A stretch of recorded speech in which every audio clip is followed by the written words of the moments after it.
sebenarnya bukan hanya istilah new normal ini yang perlu kita pahami lah istilahnya. Kita juga harus punya kayak new behavior gitu. Sehari-harinya mungkin yang tadinya kita ya rajin berkumpul dengan teman, mungkin dengan keluarga yang bisa kita ikut event yang acara rame-rame, sekarang kita seperti saat siang ini kita beralih ke webinar. Itu udah salah satu mungkin contoh new normal gitu. Jadi sebelum saya masuk ke inti materi, Acer sejak 5 tahun belakangan ini kita udah punya banyak inovasi gitu. Jadi Acer di Indonesia sendiri sudah 20 tahun lebih. Nah, kita 5 tahun belakangan punya inovasi banyak. Kita udah merambah sejak 2017 ke enterprise computing dengan menghasilkan server, storage, VDI. Kemudian 2018 kita mulai masuk ke solusi yang namanya IoT. Dan juga dilengkapi tahun lalu kita launch perusahaan namanya HSN untuk melengkapi services kita.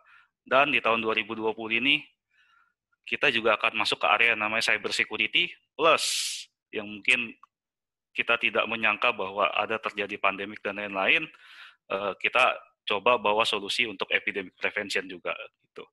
Nah, kita kembali ke new normal. Jadi istilah new normal ini belakangan ini ya banyak orang menggaungkan, oh kita masuk sekarang new normal gitu. Sebenarnya new normal apa sih gitu?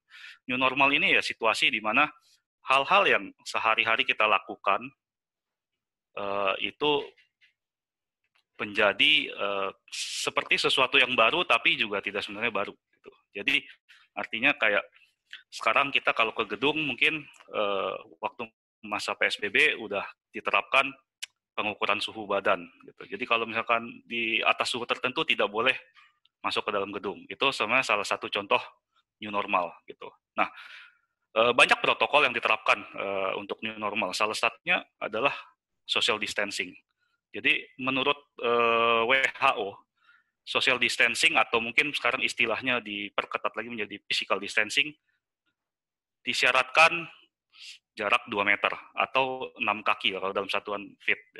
Tapi mungkin di beberapa negara atau beberapa kota atau tempat punya regulasi dalam jarak 1 meter. Jadi intinya dalam new normal ini ada beberapa protokol yang harus kita patuhi gitu.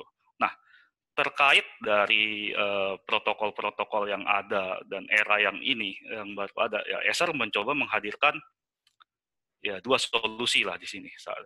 Pertama, kita punya solusi yang namanya Heat Finder dan T-Guard. Ini solusi yang bisa kita bilang ready to use untuk thermal scanning. Gitu. Nah, solusi kedua kita masuk ke yang lebih advance adalah Face Info. Itu berupa face recognition dan saat ini sudah dilengkapi dengan body temperature scan juga. Gitu. Jadi, bagaimana 2 solusi ini bisa fit di mungkin bisnis Bapak Ibu sekalian, ya, saya akan paparkan lebih lanjut. Gitu. Nah, kita akan mulai dengan Heat Finder dan T-Guard. Jadi sekarang kalau tadi saya sempat sebutkan, nah sekarang kita kalau masuk ke gedung atau ke pusat perbelanjaan, ya udah berasa biasa aja lah. Kita akan di screening dulu suhunya, minimal suhu. Jadi kalau dulu sebelum ada screening suhu kita periksa barang bawaan gitu kan. Nah, sekarang kita di screening suhunya. Nah, di era new normal ini karena ya tadi untuk meminimalisir atau mungkin menghentikan penyebaran COVID-19 ini, ada beberapa protokol selain tadi social distancing, kita juga ada ya jarak, kemudian kita tidak boleh ada kerumunan, kemudian juga kita harus wajib pakai masker, beberapa juga kan kita lihat pakai namanya face shield. Ya.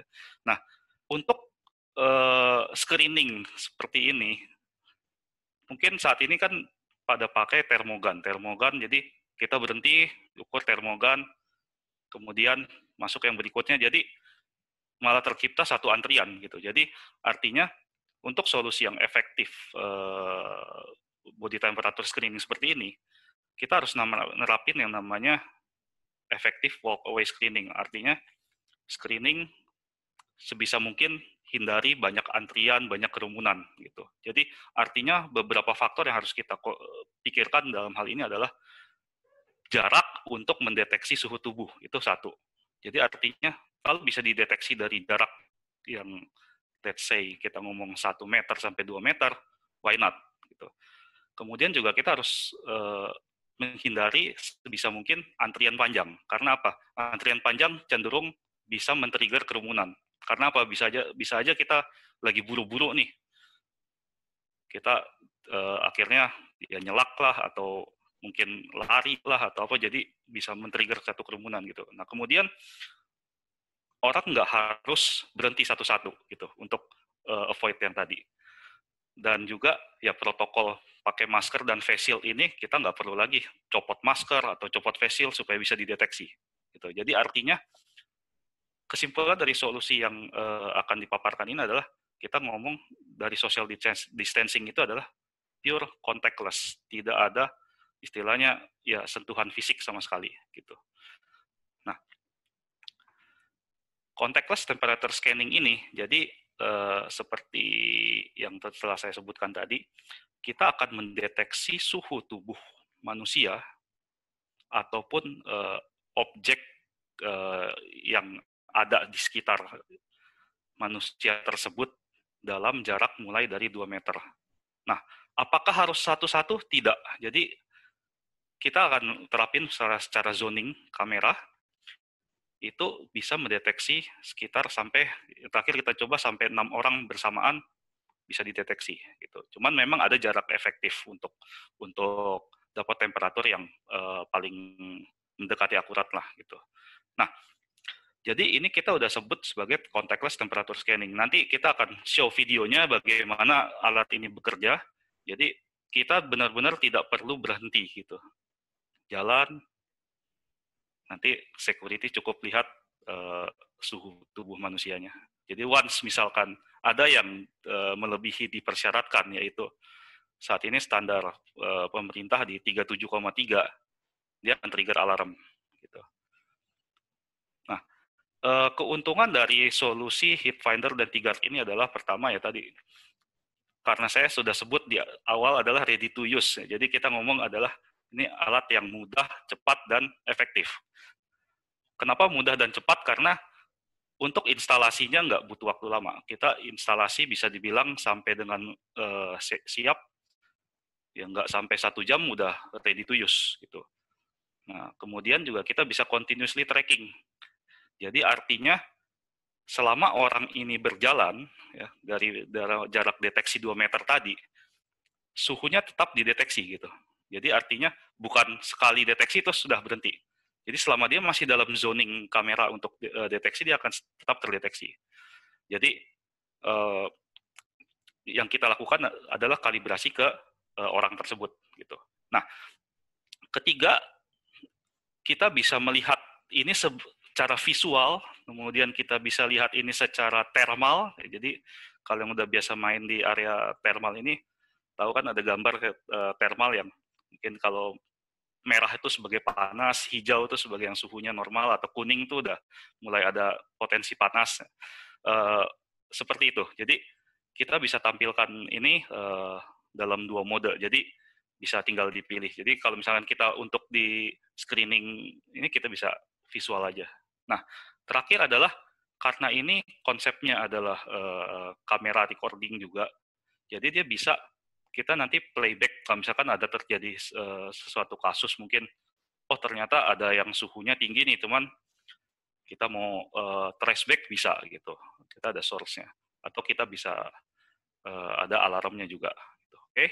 Nah, ini yang tadi saya bilang mengenai tampilan, kita bisa melakukan tampilan secara thermal, ya, kayak yang gambar sebelah kiri, atau visual saja yang di tengah, atau kita overlay antara visual dan thermal. Jadi gambar visual kita lengkapi dengan thermalnya sekaligus, itu juga bisa.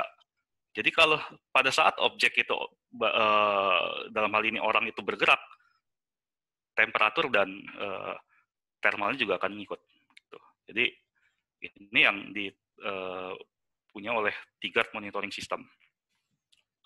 Nah, bagaimana untuk instalasi di lapangan ya? Kita ada 2 skenario di sini. Kalau misalkan kita stand alone, ya simpel. Kita punya kamera, kemudian kita juga punya computing unitnya, baik itu laptop ataupun desktop dengan spesifikasi yang udah kita sebutkan untuk syarat minimalnya untuk operasional. Dah kita tinggal jalankan T-Guard-nya, connect via Ethernet, jalan. Atau kalau misalkan dalam lokasi berdekatan ada beberapa pintu ya, kita bicara ada beberapa gate, kita mau lebih dari satu kamera gitu, kita bisa koneksikan ini juga lewat switch ke T-Guard-nya tadi gitu. Nah, jadi ya solusinya bisa dibilang terlihat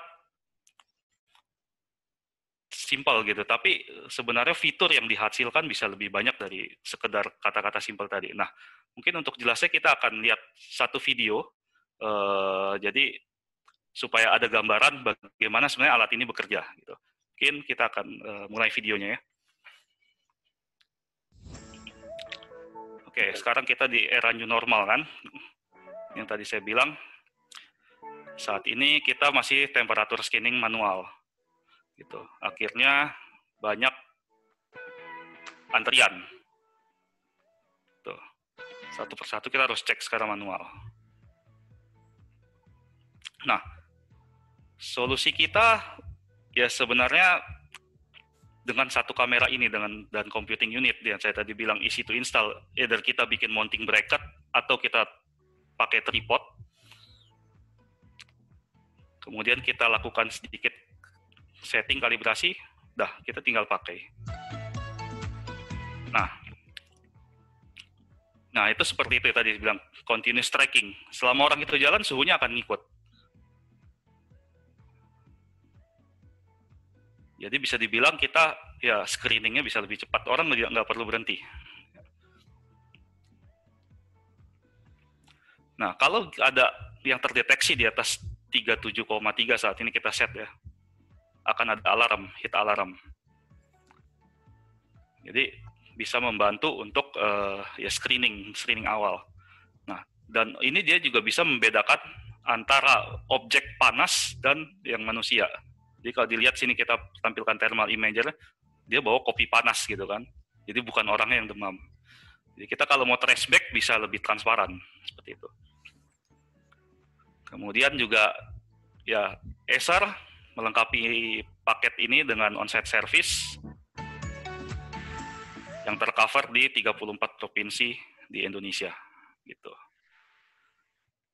Oke. Nah, jadi itu tadi solusi mengenai heat finder ya, bisa kita bilang kita bisa pasang ini di building, di pusat perbelanjaan, mungkin di sekolah atau dimanapun, atau mungkin di kantor. Jadi ya kita benar-benar bisa membantu untuk meminimalisir penyebaran ini dengan ya tadi solusi yang contactless tadi. Gitu. Nah, solusi yang berikutnya adalah saya akan masuk ke namanya Face Info. Nah, jadi kalau dilihat di slide saya ada logo Aopen. Aopen ini sebenarnya salah satu grup company dari Acer juga di Taiwan. Mayoritas sahamnya juga dimiliki oleh Acer. Dan sekarang bergerak ke arah solusi yang berbasiskan artificial intelligence atau AI. Gitu. Salah satunya adalah Face Info. Jadi Face Info ini sebenarnya sejak tahun lalu kita udah sempat perkenalkan di beberapa event. Ini adalah solusi facial recognition gitu. Jadi bukan sekedar cuman bisa deteksi ini siapa gitu, ini siapa, tapi pengaplikasiannya adalah lebih ke untuk akses masuk ke kantor, atau mungkin kita kolaborasikan dengan absensi, atau mungkin juga kita bisa kolaborasikan dengan visitor management. Jadi kalau misalkan satu gedung ya untuk open gate tapi dengan face recognition sekaligus daftar database-nya. Gitu. Nah, algoritma yang digunakan oleh Face Info kita namakan FVCP. Jadi yang akan terdeteksi adalah pertama dia punya Face ID, ya, udah pasti, gendernya, rentang umurnya, sentimennya artinya senyum atau mungkin sedang murung. Kemudian yang paling penting adalah fake face. Fake face artinya gini, banyak solusi face recognition yang bisa diakalin gitu. Akalin dalam artian kita pakai aja foto gitu. Biasanya ada yang kalau cuman sederhana algoritma dia bisa tembus. Tapi kalau di kita udah lengkapi dengan untuk anti fake face ini. Jadi algoritma akan detect bahwa itu foto, bukan istilahnya wajah kita asli gitu, real. Nah, kemudian di era pandemik ini juga kita lengkapi dengan medical mask policy, artinya dia bisa deteksi, kita bisa set. Kalau dia tidak menggunakan masker, aksesnya ditolak. Seperti itu. Jadi pengaplikasiannya lebih ke arah situ. Nah, algoritma ini bisa dibilang akurasinya sangat tinggi. Jadi yang saya pernah tes ini dengan database yang waktu saya ambil itu cahayanya minim, dia masih bisa deteksi. Nah, nanti kita juga akan show videonya bagaimana dengan pakai masker aja dia masih bisa deteksi ini siapa. Plus juga bahkan dia lagi pakai mungkin sunglasses gitu kan, biar lebih bergaya, dia masih bisa deteksi juga. Nah, ini kita lengkapi saat ini juga alat ini dengan body temperature kamera. Jadi pada saat scanning dia akan dapat informasi ini siapa plus body temperaturnya gitu. Jadi artinya all in one solution lah untuk facial recognition plus body temperature. Nah, kita bisa isi dan quick implement juga, jadi artinya untuk kantor atau mungkin bisnis yang karyawannya kurang dari 300 orang, ya kita bisa langsung implementasikan ini, tidak perlu integrasi dengan third party system gitu artinya. Jadi kita bisa lakukan pre-configuration dulu seperti apapun. Jadi solusi ini bisa ready dipakai. Nah, tapi kalau untuk advanced deployment ya kita juga bisa nanti punya semacam SDK atau API-nya, kita bisa kembangkan lebih lanjut karena kan kita bisa aplikasikan tadi dengan sistem HR untuk absensi. Jadi pada saat dia face recognition dapat body temperature dan lain-lain, dia langsung masuk ke sistem HR, tercatat, oh si A hari ini absen jam sekian, suhu tubuhnya sekian, gitu. Nah, jadi ini yang tadi saya bilang, kita bisa sekaligus temperature detection, plus kalau dilihat di bagian bawah layar tersebut, itu ada yang namanya e-bulletin. Nah, e-bulletin ini jadi lebih ke satu bagian screen yang kita bisa masukkan itu untuk iklan atau mungkin juga kalau itu dalam lingkup kantor update berita gitu, misalkan update berita, oh hari ini ada acara webinar apa gitu, kita bisa tampilkan di situ. Jadi tidak mengganggu fungsi face recognition yang berjalan, tapi kita bisa combine ini solution all in one. Nah, mungkin kita lihat sedikit video untuk biar dapat bayangannya mengenai Open Face Info ini. Mungkin bisa di-share videonya. Oke. Nah, ini facial recognition yang standar. Dia bisa dapat nama dan body temperaturnya. Plus di bawah ada kontennya jalan. Nah, bagaimana kalau orangnya pakai sunglasses? Tetap dapat. Oke. Nah, berikutnya adalah saat ini kan kita diwajibkan pakai masker gitu kan. Jadi pakai masker bisa dibilang kelihatan setengah muka. Dapat juga. Nah, bagaimana kalau lebih ekstrim, pakai masker dan pakai sunglasses? Apakah masih bisa dikenali gitu kan? Nah, ternyata bisa. Nah, gitu. Oke, saya balik ke slide presentasi ya. Nah, jadi ya hal seperti itu lah. Jadi kan kita juga nggak bisa ngontrol, kalau datang nggak boleh pakai kacamata, nggak boleh pakai masker, nggak boleh pakai apa gitu. Tapi kan dalam situasi seperti ini, ya orang kan cenderung ya proteksi diri lah gitu kan, pakai masker, pakai kacamata atau apapun, ya kita nggak bisa larang gitu. Tapi karena algoritma tadi FVCP yang kita pada saat lakukan pendataan melalui database ini banyak titik yang istilahnya mungkin titik-titik inti gitu, jadi yang masih terlihat, dia masih bisa kalkulasikan bahwa ini orang yang tepat gitu. Nah, nah satu contoh lagi adalah ini tadi saya bilang where mouse policy. Jadi artinya kita bisa set juga aplikasinya, mungkin ini bahasanya masih Taiwan karena kita dapat dari rekan kita di Taiwan. Jadi ketika dia deteksi tidak pakai masker, itu akan keluar merah, itu access not allow. Jadi artinya kalau kita integrasikan ini dengan get access, ya, dia tidak bisa masuk. Gitu. Jadi mungkin bisa kita tambahin message-nya, please wear your mask gitu atau apa. Tapi once dia udah pakai masker, dia bisa di scan, dapat namanya siapa, body temperaturnya berapa. Seperti itu. Nah, ini solusi-solusi yang tadi kita bisa integrasikan lebih lanjut dengan get access, kemudian dengan HR system untuk absensi, ya kan? Dan juga kita jadi punya satu manajemen konsol yang either itu HR atau mungkin yang manajemen yang berkepentingan, dia bisa cek, oh oke, karyawannya sehat semua, suhunya mungkin bagus, ya kan? Kemudian absensinya bagus, ya seperti itu. Jadi kita juga punya API, jadi untuk yang solusi Fast Info ini marketnya bisa lebih luas lagi lah. Artinya kalau ada yang mau mengembangkan lebih lanjut, ya kita punya API-nya gitu. Nah, jadi dari dua solusi tadi, ya mungkin untuk supaya tidak salah pemahaman ya, karena ada kata-kata heat finder tadi. Jadi kita ada dua solusi di sini. Jadi heat finder yang kita untuk temperature screening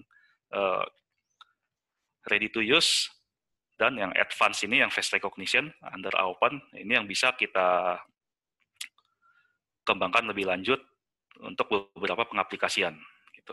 Nah, Fast Info juga bisa kita lengkapi dengan notification service. Nah, ini mungkin karena di Taiwan yang terkenal itu Line ya.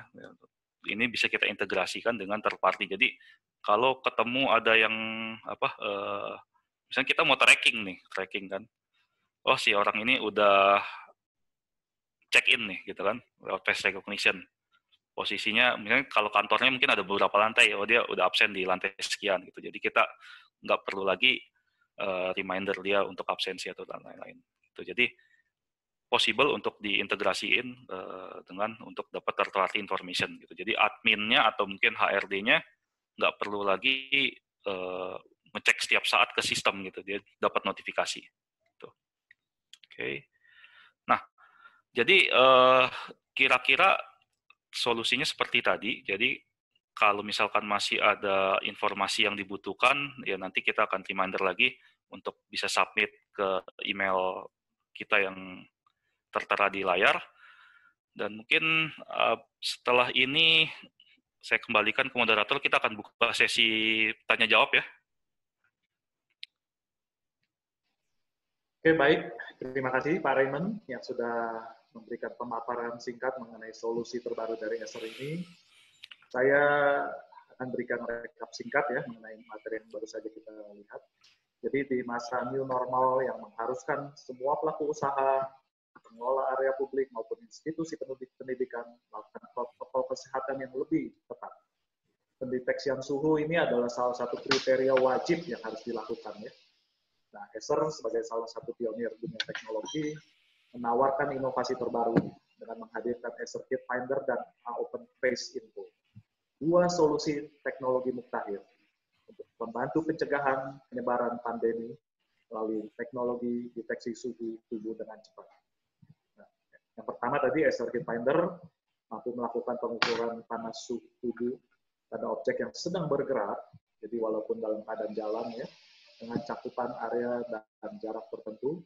Dalam pengaplikasiannya, pengukuran suhu tubuh tidak perlu dilakukan secara individu melalui termogan yang pada akhirnya justru menyebabkan kerumunan ya, jadi antrian panjang.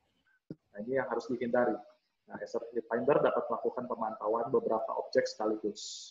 Nah, solusi yang kedua yaitu yang Open Face Info, yang dapat mendeteksi suhu tubuh sekaligus pengenalan wajah, face recognition, dan dapat diintegrasikan dengan absensi karyawan, akses masuk ke kantor. Nah, kita semua sebisanya saat ini melakukan aktivitas yang contactless ya. Tidak perlu tekan-tekan tombol, atau pakai sidik jari, atau pegang-pegang kartu. Nah, ini solusi yang sangat sekali, sangat perfect, saya bilang. Face Info, jadi semuanya dilakukan contactless. Baik, bagi Bapak Ibu yang berminat dengan alat ini, kita bisa langsung menghubungi kami melalui email in.acer@acer.com atau kunjungi website kami di commercial.acerid.com, atau bisa juga silakan scan ke barcode yang ada di layar sekarang. Jadi ada barcode, tinggal Anda scan, Anda bisa langsung masuk ke website Acer Commercial. Nah, bagi peserta yang ingin bertanya, silakan tulis pertanyaan Anda di tombol Q&A. Pertanyaan akan dijawab oleh panelis sebentar lagi ya. Oke, saya akan melihat pertanyaan-pertanyaan yang sudah masuk. Baik, dari Pak Rudi Dermawan Mulyadi ini, ada pertanyaan pertama. Seberapa akurasi dan kalibrasi yang perlu dilakukan oleh alat solusi Acer ini? Jadi akurasi dan kalibrasinya seperti apa?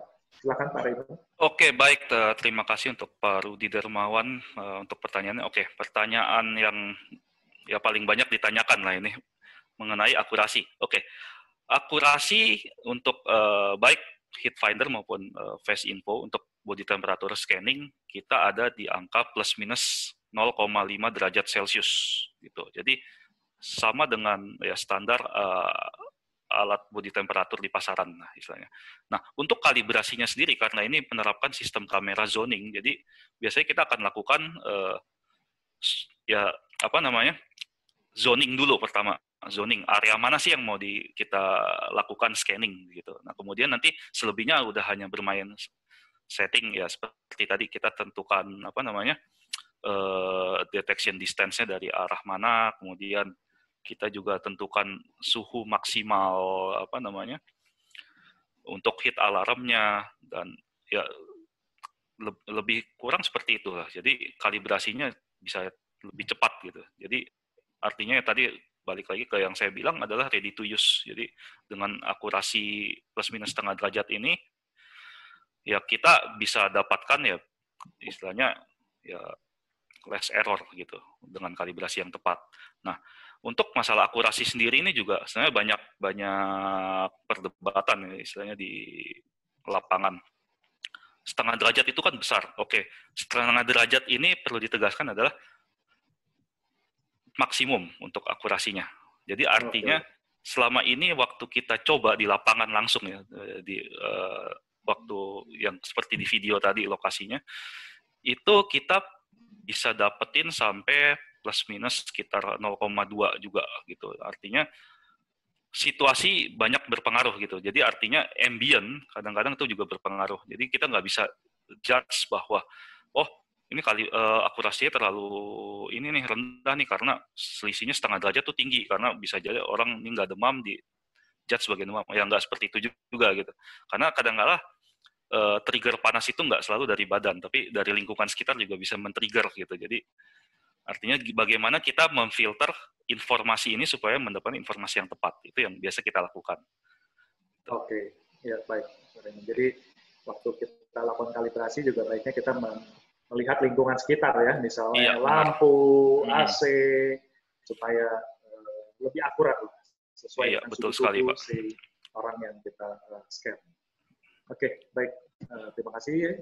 Pertanyaan nomor 2 dari Pak Ahmad Rifai. Minimum berapa meter suhu orang yang lalu lalang dapat dideteksi oleh Heat Finder? Oke, baik. Terima kasih Pak Ahmad Rifai untuk pertanyaannya. Jadi, sesuai slide saya tadi, kita detection distance-nya start dari 2 meter. Gitu. Oke. Sampai dengan sekitar 1 meter. Nah, artinya dalam zoning jarak tadi, suhu akan tetap terdeteksi dan continuous tracking. Jadi kalau lihat di video tadi, orangnya berjalan di dalam walkway antriannya tadi, ya tetap suhunya ngikut gitu kan.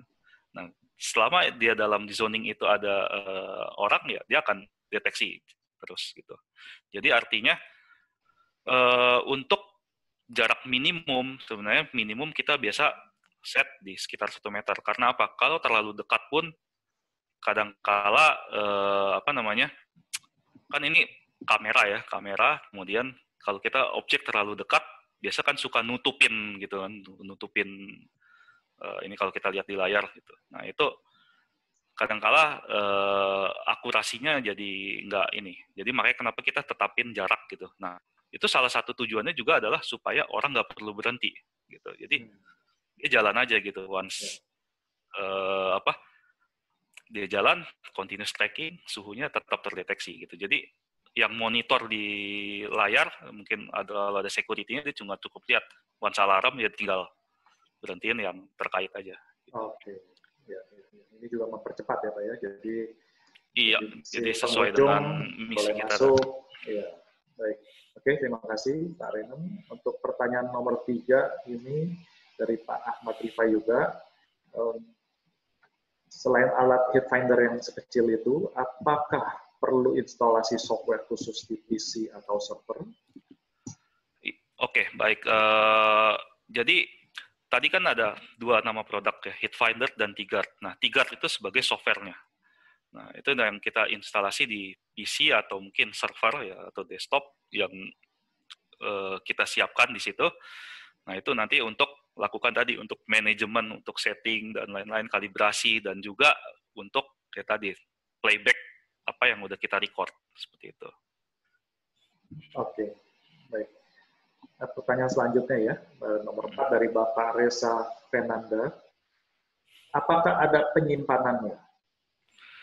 Apakah ada penyimpanannya? Oke, untuk penyimpanannya ya balik lagi ke tadi, kan kita provide laptop ataupun desktop atau mungkin server gitu ya. Nah, itu kan biasa ada storage-nya. Nah, kita simpan di situ, di storage-nya. Jadi, artinya kalau heat finder selama merecord, ya dia akan recording-nya tersimpan di storage tersebut. Gitu. Nah, kalau misalkan case-nya tadi yang face info juga ada penyimpanannya, penyimpanannya kita lebih ngomong database apa ya, wajah-wajah dari yang kita akan lakukan face recognition tadi, seperti itu. Oke, terima kasih Pak Raymond. Oke, pertanyaan selanjutnya nih anonim ya, jadi dalam 1 detik atau 1 menit kira-kira bisa mendeteksi berapa orang? Oke, pertanyaannya makin menarik nih Pak ya. Iya. Berarti terlihat banyak yang antusias ini mungkin. Betul. Oke. Nah, bisa deteksi berapa orang tadi saya lihat saya sudah sebutkan pada saat presentasi, dalam satu zoning kita waktu itu udah coba up to 6 orang itu terdeteksi semua gitu. Tapi again ini balik lagi ke zoning kameranya kan tadi. Nah, kalau berapa lamanya ya sebenarnya kurang dari 1 detik sudah terdeteksi Pak. Jadi artinya kita nggak ada lagi ngomongin berapa lama, berapa menit gitu. Artinya ya selama dia masuk ke zoning, saat dia udah masuk ke zoning, jadi kalau tadi lihat di video, pada saat dia udah masuk ke zoning, udah langsung terdeteksi. Dia jalan sampai keluar dari zoning baru hilang gitu istilahnya. Oke. Jadi deteksi ini nggak perlu lagi kita ngomong berapa lama, berapa banyak. Jadi selama ada dalam zoning ya orang yang dalam zoning kamera tersebut akan terdeteksi gitu. Jadi ya, cuman tetap again kita balik ke protokol social distancing tadi. Ya, kita nggak mungkin menciptakan kerumunan di situ kan, hanya untuk mendeteksi semua sekaligus gitu. Iya. Gitu. Baik. Ya tentunya mesti jaga yang tadi juga ya, jarak 1,5 meter ya antara orang dengan orang kedua, orang pertama dengan kedua. Ya, rata-rata gedung juga sudah memberi tanda kan social distancing. Jadi kita bisa berdiri di titik tersebut gitu. Oke, baik. Ini pertanyaan selanjutnya nih dari Bapak Ahmad Rifai. apakah Face Info bisa mengenali wajah bila pencahayaan kurang baik atau sudut wajah berbeda? Oke, ini pertanyaannya sangat menarik. Jadi Face Info, nah ini memang salah satu tantangan di facial recognition ya. Jadi kayak kita foto pun ya, kita selfie gitu. Kalau misalkan cahayanya jelek, biasa hasilnya banyak noise gitu. Atau kalau cahaya terlalu terang, sangat terang gitu. Tapi dari hasil yang pernah saya coba sendiri waktu itu, saya langsung cobanya ekstrim gitu. Pada saat pengambilan wajah untuk database, saya di cahaya yang kurang gitu istilahnya. Jadi tadi tercipta banyak noise. Jadi bisa dibilang mungkin latarnya agak gelap gitu kan. Nah, pada saat percobaan, ya saya juga coba istilahnya. Dalam cahaya yang normal terdeteksi. Kemudian cahaya saya redupin gitu. Jadi benar-benar di cahayanya yang agak kurang gitu, tetap terdeteksi. Jadi artinya ya karena tingkat akurasi yang tinggi tadi, makanya tadi di video pun orang tersebut sedang pakai kacamata hitam atau sunglasses pun atau pakai masker pun tetap bisa terdeteksi. Jadi seperti itu. Nah, jadi ini berdasarkan hasil percobaan sendiri, Pak. Jadi bukan istilahnya berdasarkan brosur lagi, Pak. Iya. Menarik Pak Raymond tadi ya, bahwa dia bisa mendeteksi apakah pakai masker atau tidak ya. Jadi kalau tidak pakai masker akan ada warning ya, harap memakai masker Anda. Dan mungkin kalau dihubungkan dengan pintu masuk, orang ini nggak bisa masuk nih ya. Nggak bisa masuk. Iya, karena ini kan terintegrasi dengan misalnya tadi akses pintu masuk di kantor. Iya. Oke. Baik. Itu. Oke, berikutnya ya, pertanyaan selanjutnya dari Ibu Retno Indari. Bagaimana dengan garansinya? Oke, baik. Jadi untuk garansi, ini kita melakukan 1 year warranty untuk garansi 1 tahun. Dan juga tadi ada, kalau dilihat di video, ada on-site service. Jadi Acer juga saat ini kan melalui service center kita yang bernama HSN, kita udah punya lokasi di 34 provinsi. Jadi on-site service dan 1 year warranty ini berlaku untuk nationwide juga gitu. Oke, jadi nggak usah pusing, nggak usah ragu-ragu. Kita bisa bantu untuk instalasi dan sekaligus juga kalau ada masalah setting yang perlu diperbaiki itu bisa dibantu ya oleh betul sekali. Iya, baik. Oke, selanjutnya nih dari Bapak Joni Chung. Apakah sudah ada testimoni yang di Indonesia saat ini? Oke, testimoni yang sudah diinstal di Indonesia. Oke, kalau bicara instalasi, kita sudah melakukan POC di salah satu tempat di pusat perbelanjaan. Testimoninya, ya terus terang, jadi kita juga tanya secara transparan ya, baik dari pihak orang operationnya maupun mungkin security yang sebagai frontliner-nya, kita juga tanya mungkin keluh kesahnya atau mungkin setelah pakai alat ini perbedaannya seperti apa ya. Jawaban mereka rata-rata ada, wah kalau pakai termogan kebayang juga sehari ya mungkin mereka bagi 3 shift gitu kan, tapi berdiri tembakin termogan juga capek gitu. Itu mereka salah satunya. Pegawai juga ya, satu-satu. Nah, kedua juga pada saat kita pasang ini mereka lebih senang karena apa? Mereka bisa ya secara personal touch bisa menyambut lebih baik lagi gitu kan. Terus langsung mempersilakan lewat gitu karena dia udah dapat datanya di monitor. Jadi kalau tadinya diberhentiin dulu, mohon maaf cek suhu gitu. Nah, ini ketika kita coba alat ini ya udah dia cuman kasih salam langsung suruh jalan. Tetap suruh jalan. Jadi nggak ada antrian sama sekali. Itu testimoni langsung dari security yang sebagai frontliner gitu. Nah, kalau dari orang operation pasti akan melihat ya hal-hal ini kan berpengaruh untuk ya let's say operasional satu gedung gitu kan. Operasional satu gedung juga mereka penting bahwa pengunjung ataupun tenant ini kan di-treat sebagai customer mereka juga gitu kan. Artinya mereka juga pasti ya customer happy, ya mereka juga akan happy gitu loh. Seperti itu. Oke, ya baik. Oke, terima kasih Pak Raymond. Ini ada pertanyaan dari Bapak Budiman Adi Wibawa. Ukuran space yang diperlukan untuk instalasi perangkat ini seberapa luas? Oke, ukuran space yang diperlukan untuk instalasi. Baik, terima kasih untuk pertanyaan. Wah, ini makin makin apa? Pertanyaannya makin spesifik nih ya. Berarti semoga habis ini banyak yang deploy ini, Pak. Nah, ukuran space yang diperlukan, jadi karena ini kan sistemnya zoning kamera ya. Jadi kamera kita zoning tertentu. Dan tadi yang paling penting adalah faktor yang sudah saya jelaskan adalah detection distance. Jadi jarak. Nah, jarak itu selama kita bisa cover itu up to 2 meter tadi ya. Padahal sebenarnya kalau secara kamera itu lebih dari 2 meter gitu ya.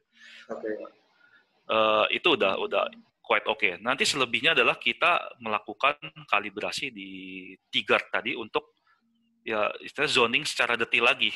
Zoning secara detail lagi, arah mana yang akan kita lakukan scanning, seperti itu. Jadi karena ya tujuannya adalah apa gini, kita jangan sampai objek panas di lingkungan itu lebih banyak daripada orangnya gitu. Karena itu nanti akan mungkin bagi frontliner akan membingungkan kan, kok ini istilahnya banyak panas gitu kan, padahal ternyata bukan orang gitu. Nah itu yang kita lakukan. Jadi space-nya ya space standar aja sih, nanti tinggal tim kita atau mungkin tim partner kita yang akan assessment titik mana yang lebih bagus gitu, menghadap kemana atau dengan sudut seberapa berapa derajat gitu sudutnya untuk dapat lebih bagus akurasinya. Ya. Oke, terima kasih Pak Raymond. Jadi ya kurang lebih tadi ya dalam 2 meter lah ya, sehingga dibutuhkan.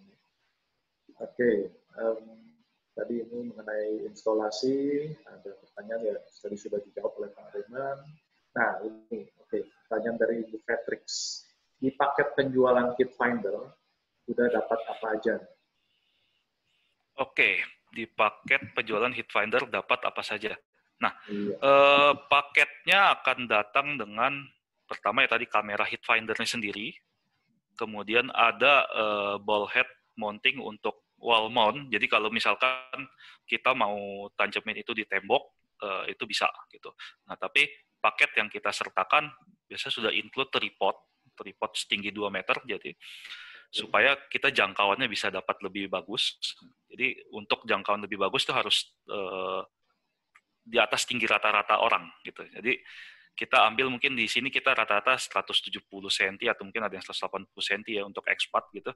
Ya kita akan ambil di 2 meter, baru kita sudutnya kita tilt sekian derajat untuk dapat yang lebih bagusnya. Nah, jadi tripod itu gunanya untuk itu, kemudian juga kita dapat laptop atau mungkin desktop nanti bisa dipilih ya, ada 2 paket ya saat ini itu untuk computing T-guard-nya tadi seperti itu.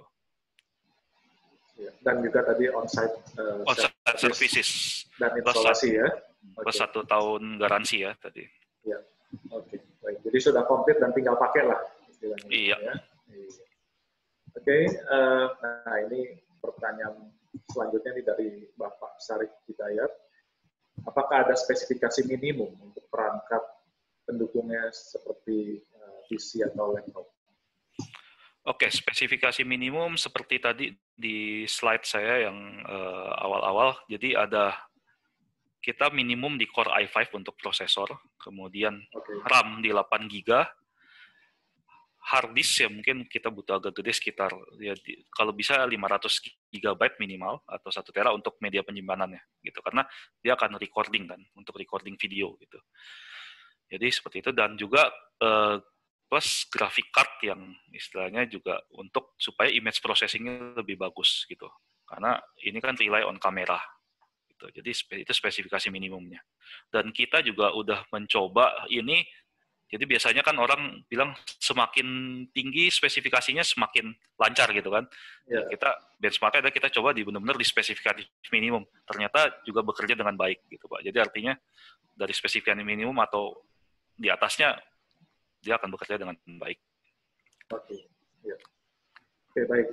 Pertanyaan selanjutnya dari Bapak Lazarus Tusna. Apakah Face Info bisa dikoneksikan ke Magnetic Access Door atau HR absensi? Oke, baik. Nah, Face Info bisa dikoneksikan ke Magnetic Access Door atau HR ASMC. Di slide tadi terakhir saya sebelum penutup itu ada satu arsitektur yang jadi kita juga nanti bisa provide API untuk integrasi ini dengan tadi absensi HRD, kemudian juga dengan apa namanya access door magnetic gitu. Jadi artinya balik ke tujuan solusi Face Info ini adalah untuk ya tadi akses melalui contactless access melalui facial recognition seperti itu. Oke. Gitu. Oke, pertanyaan selanjutnya ini dari Bapak Agus Rutimat. Bagaimana dengan notifikasi jika terjadi abnormal dari software-nya? Oke, notifikasi jika terjadi abnormal dari software-nya. Kalau untuk notifikasi banyak yang bisa kita setting di situ sebenarnya. Jadi alert itu bisa kita show secara langsung. Ya, jadi kalau misalkan secara pengoperasian tadi untuk deteksi suhu, hit alarm kita bisa tampilkan secara langsung. Kedua, kita bisa lakukan juga snapshot. Tapi kita juga bisa lebih spesifik. Mungkin kalau ada alert tertentu, baik itu secara sistem maupun apa namanya secara operasional, bisa kita send juga ke by email gitu. Jadi untuk opsi apa notifikasi banyak yang bisa dipilih, atau mungkin sekedar alarm yang benar-benar alarm bunyi gitu bisa juga. Cuman mungkin terlalu berisik gitu ya kalau kita setting yang alarm yang bunyi gitu. Oke, paling nggak itu bisa mengingatkan remind kepada si petugas ya. Betul. Kalau ada alarmnya. Betul sekali. Segera dia tahu dan diberhentikanlah orang yang temperaturnya tinggi itu. Nah, oke, ini pertanyaan yang penting nih dari Pak Yohan Budi. Berapa harga SRP-nya? Jadi harga suggested retail price. Oke, nih kalau udah ngomong harga, ini memang yang paling menarik nih biasa pertanyaannya nih. Sebentar, saya ada contekan nih biasanya kalau harga. Oke, kalau harga, jadi kita tadi saya ada bilang ada dua paket ya, paket yang menggunakan laptop atau menggunakan AIO, kita sebut AIO. AIO itu all in one. All in one itu sudah berbentuk monitor dengan computing unit di belakangnya. Jadi ada dua paket. Pertama untuk paket yang laptop itu di 59.500.000. Udah include PPN. Dan paket kedua yang AIO, jadi istilahnya tambah sedikit, udah dapat yang lebih bagus lagi, 61 juta rupiah, include PPN. Plus tadi one year one side warranty ya. Gitu. Plus OS-nya juga sudah dapat Windows 10. Windows 10 ya. Jadi udah nggak perlu pikir lagi license OS-nya dan lain-lain. Dengan spek yang udah kita standarin tadi, Core i5, RAM 8 GB, dan storage-nya kita lengkapi 1 tera. Gitu. Oke. Dan I/O itu juga ukuran layarnya berapa tuh? I/O-nya kita kasih yang 21,5 inch. Jadi dapat layarnya besar, jadi bisa dilihatnya lebih enak gitu. Oke. Ya. Terima kasih, Pak. Oke. Ini pertanyaan selanjutnya nih ya dari Bapak Perianto Tarigan. Apakah heat finder atau face info dapat mendeteksi orang yang tidak menggunakan masker? Oke, nah tadi untuk yang heat finder, nah jadi gini, heat finder dan face info beda ini ya, beda solusi. Jadi kalau heat finder kan kita untuk mendapatkan body temperature orang tersebut secara lebih cepat dan efektif gitu artinya. Jadi kalau heat finder kan kita nggak bisa lagi berhentiin orang cek satu-satu gitu kan. Jadi artinya dalam kondisi apapun orang tersebut pakai masker atau pakai face shield, ya, dia tetap dapat suhunya. Jadi istilahnya dia ya walk through aja gitu. Nah tapi kalau untuk face info karena ini solusi yang spesifik ya untuk get access ataupun absensi. Nah ini bisa kita lengkapi dengan tadi. Ya tadi di video udah dibuktikan kalau nggak pakai masker ada ininya, warningnya gitu kan, seperti itu. Jadi kita lihat dulu solusinya mau yang seperti apa. apa gitu. Jadi kan karena kita ada 2 solusi di sini. Ya, ya. Oke, baik. Ini pertanyaan selanjutnya nih dari Bapak Andi Suwandi. Baik. Apakah software ada pembaruan dan sudah termasuk paket penjualan? Oke, software saat ini sudah termasuk di paket penjualan. Jadi artinya selama beli paket itu udah termasuk license software-nya. Tuh. Nah, untuk pembaharuan pastinya kita juga berlaku gini. Kalau memang ada update atau ada patch atau ada mungkin firmware baru, itu bisa kita kasih secara free untuk update-nya. Karena itu hanya update software gitu kan. Gitu.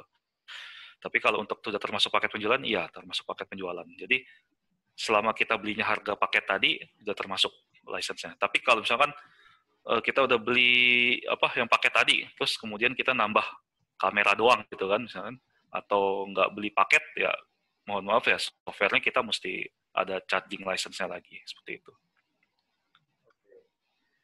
Oke, baik. Selanjutnya nih, kalau ada rusak atau error dalam pemakaian butuh servis, apakah bisa dipanggil teknisi ke kantor atau harus dibawa produknya ke service center? Oke, nah ini tadi kita kan service center Acer tersebar di 34 provinsi ya, melalui kita sekarang namanya HSN, High Point Service Network. Jadi kita bisa bawa itu ke service center terdekat, atau mungkin juga kita bisa, ya tadi saya bilang, kita ada on-site service di lokasi-lokasi yang ada ACSC. Jadi artinya Jakarta udah pasti ada gitu kan, tapi bagaimana dengan luar kota? Luar kota, selama di kota tersebut ada ACSC, kita bisa on-site service. Gitu. Ya, ada Acer Service Center ya maksudnya. Ya. Ya, baik, oke, ini pertanyaan yang menarik nih dari Ibu Meryl. Baik. Merlin, sorry. Izin bertanya Pak, dengan face recognition, apabila objek seorang wanita menggunakan makeup yang cukup tebal dan sedikit berbeda dengan wajah aslinya, apakah masih tetap akan terbaca? Oke, wah ini pertanyaan paling menarik sepertinya nih. Iya. Jadi Pak Raymond udah pernah coba pakai makeup? Wah, waktu itu saya nggak pakai makeup, jadi waktu itu saya benar-benar cuma main pencahayaan aja gitu. Tapi gitu. Oke, ini pertanyaan yang wajar. Jadi memang sekarang kan kita lihat kan banyak yang mungkin jago makeup gitu kan, ternyata terlihat berbeda dengan wajah aslinya gitu kan. Ini bisa tetap terdeteksi. Jadi karena gini, yang diambil oleh algoritmanya si Face Info tadi adalah titik-titik inti lah istilahnya, titik-titik inti yang orang bilang nggak bisa dipalsukan, seperti itu. Jadi ketika dia pakai make up ini kan juga istilahnya cuma benda fisik ya, mungkin kadang nggak kasat mata juga gitu kan, bedak ataupun cairan gitu ya. Nah, sementara kan Face Info ini kan menggunakan kamera yang kita tahu udah deteksi titik-titik tadi gitu. Jadi artinya ya dia kalau dia pakai make up tebal tetap bisa terdeteksi gitu. Nah, kecuali titik kalau dia wajah, ya? Titik-titik wajahnya. Kecuali kalau dia pakai tadi yang foto. Nah, kalau pakai foto ya itu udah pasti nggak ini, karena dia akan deteksi sebagai fake gitu. Fake object gitu. Jadi maksudnya titik wajah itu misalnya jarak mata, hidung, bibir gitu ya Pak ya? Betul. Kan tiap manusia unik ininya, dia pasti bisa dapat algoritma yang uniknya tadi gitu. Oke, baik. Jadi tadi melengkapi pertanyaan terakhir ya dari Ibu Merlin. Terima kasih buat Bapak Ibu yang sudah memasukkan pertanyaannya. Mudah-mudahan semua boleh terjawab, dan jika masih ada pertanyaan lagi tadi ya, bisa nanti email ke tadi ian.commercial@acer.com. Nah, kami akan memberikan juga jawaban-jawaban itu melalui email yang Bapak Ibu sudah masukkan ya waktu saat registrasi. Nah, sebelum saya mengakhiri acara ini, mohon kesediaan Bapak Ibu sekalian mengisi polling yang sebentar lagi akan tampil di layar Anda.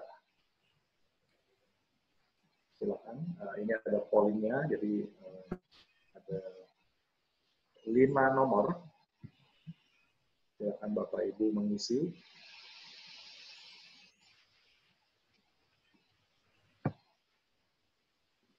Ini bukan yang sulit ya, jadi seberapa kami ingin tahu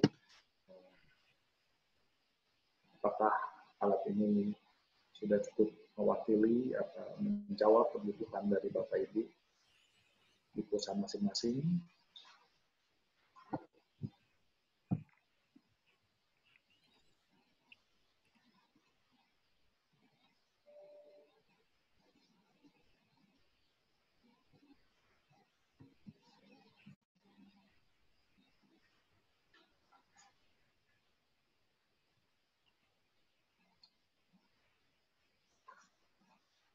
Oke.